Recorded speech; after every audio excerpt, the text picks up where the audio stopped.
Yo, what's up mga ka-idol? This is Anivert TV again. Magandang araw sa inyong lahat. Magandang gabi kung kailan nyo to pinapanood yung video natin mga ka-idol. So, syempre kung napadaan lang kayo dito sa aking YouTube channel mga ka-idol, huwag nyo naman kalimutan mag-subscribe and i-click yung notification bell button and click all para ma-update pa kayo sa mga dami pa nating i-upload dito sa ating YouTube channel mga ka-idol. At syempre nag-upload na rin ako sa Facebook page natin mga ka-idol. Huwag nyo naman kalimutan mag-follow and mag-like. So maraming salamat mga ka-idol. So let's go. Pupunta na tayo sa ating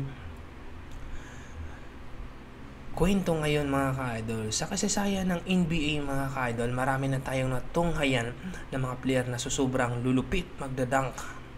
Ang kanilang athleticismo ay nakakapagbigay ng malaking impact sa laro mga ka-idol. Ngunit ang isang malaking katanungan sa karamihan hanggang sa ngayon, sino ang mga players na ito at nakakasira ng backboard mga ka-idol? Kaya naman sa video na ito ay ating sasagutin at samahan nyo ako na ang video na ito ay nanggaling kay Dimflex mga ka-idol. Subscribe natin si Idol Dimflex mga ka-idol. Humanap na ng pwesto para sabayin nyo akong panoorin at i-play na natin yung video na ito mga ka-idol. So maraming salamat. Let's go! Sa video na ito ay pag-uusapan natin ng mga NBA players na nakawasak ng ring at backboard. Unahin na nga natin dito si Kevin Love. 2011 Most Improved Player of the Year, 5-time All-Star at higit sa lahat ay isang kampyonato. Actually mga ka-idol, 6 pala ng NBA player na i-flex natin ngayon dito. So nangunguna nito sa Kevin Love. Po ang mga achievements na nakuha ni Kevin Love sa 14 na taon niyang paglalaro sa NBA. Siya nga mga repa ay maituturing na double-double machine. Hindi naman nakakapagtaka yun dahil siya nga ay nag-average ng 17.6 points, 10.7 rebounds at 2.4 assists per game sa kanyang buong karir sa NBA. Well, bago nga natin matunghayan ng mga long distance assist at bago nga din siya makilala sa liga ay nakawasak na din pala itong si Kevin Love ng backboard bago pa siya madraft sa NBA. Nangyari ito mga repa noong 2007 sa Putnam High School nang naagaw niya nga ang bola at matapos nga nito ay ito ang nangyari.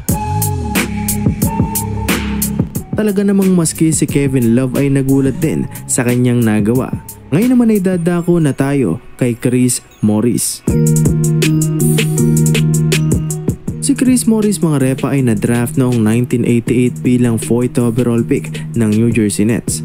Naging desente naman ng kanyang karir. Sa katunayan na nag-career high pa nga siya noong 1989, pangalawang season niya sa liga. Siya nga po ay nag-average ng 14.8 points, 5.3 assists at 1.6 steals per game.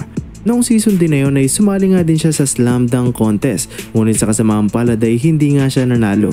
Well, ang pinakatumatak nga na ginawa ni Chris Morris ay yung nangyari noong March 2, 1993. Kalaban nga nila ang Chicago Bulls. Matapos ngang maipasa sa kanya ang bola ay nalibre nga siya sa gilid at ito nga ang nangyari. Dagdag ko na rin mga repa na naglaro din siya sa PBA noong 2002 sa team ng Pure Foods Tender Juicy Hot Dogs. Ngayon naman ay dadako na tayo kay Michael Jordan.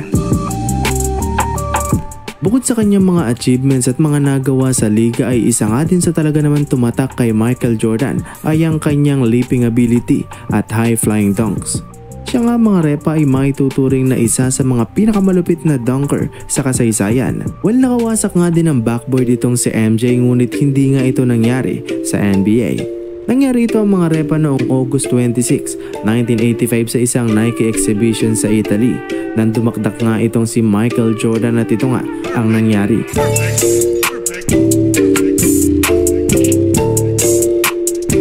Ngayon naman ay dadako na tayo kay LeBron James.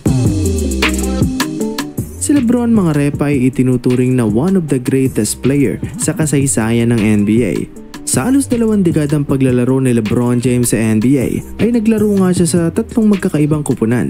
Kabilang nga dito ang Cleveland Cavaliers, Miami Heat at Los Angeles Lakers.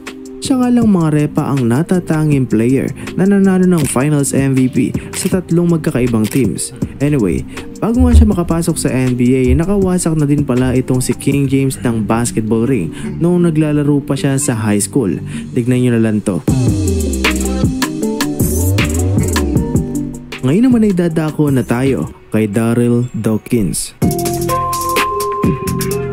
Si Darryl Dawkins aka Chocolate Thunder ay na-draft noong 1975 bilang 5th overall pick ng Philadelphia 76ers. Sa 15 taon niyang paglalaro sa NBA ay ang isa nga sa mga pinakatumatak na ginawa niya ay yung nangyari noong November 13, 1979 nang nanggigil nga itong si Dawkins sa ring at ito nga ang nangyari. Hindi ba dito yun matatapos mga repa dahil makalipas nga lang ang 3 linggo, December 5, 1979 ay meron na naman siyang winasak na basketball ring. Bali ito nga yun nangyari mga repa.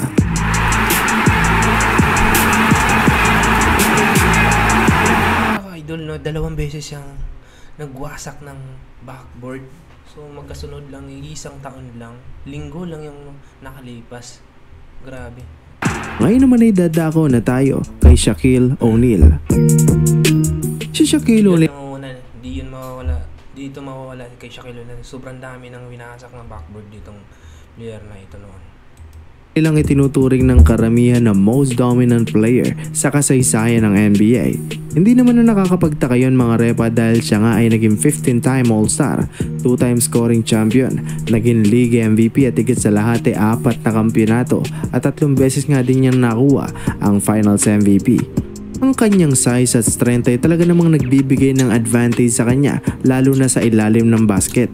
Well, bukod sa mga nagawa niya sa liga ay isa nga din sa tumatak kay Shaquille O'Neal ay ang pagwasak niya ng backboard. Sa katunayan ay mas marami pa nga ang kanyang nasirang basketball ring kaysa sa nagawa niyang 3 sa kanyang karir. Well, ang isa nga sa mga pinakamalupit na nagawa niya ay yung nangyari noong April 23, 1993 kalaban nga nila ang New Jersey Nets. Matapos ngang maipasa sa kanya ang bola ay ito nga ang nangyari.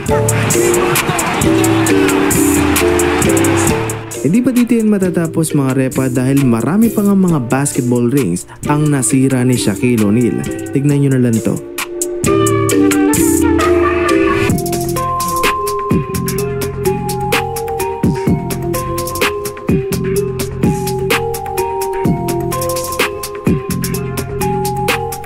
Bali dito na nga magtatapos ang ating video. So yun lang mga repa. So yun lang mga ka-idol, yun yung mga 6 na player na nagwasak ng backboard sa NBA mga ka-idol. Actually hindi lahat sa NBA mga player na na yun talaga yung tumatak sa NBA, sa history ng paglalaro ng basketball.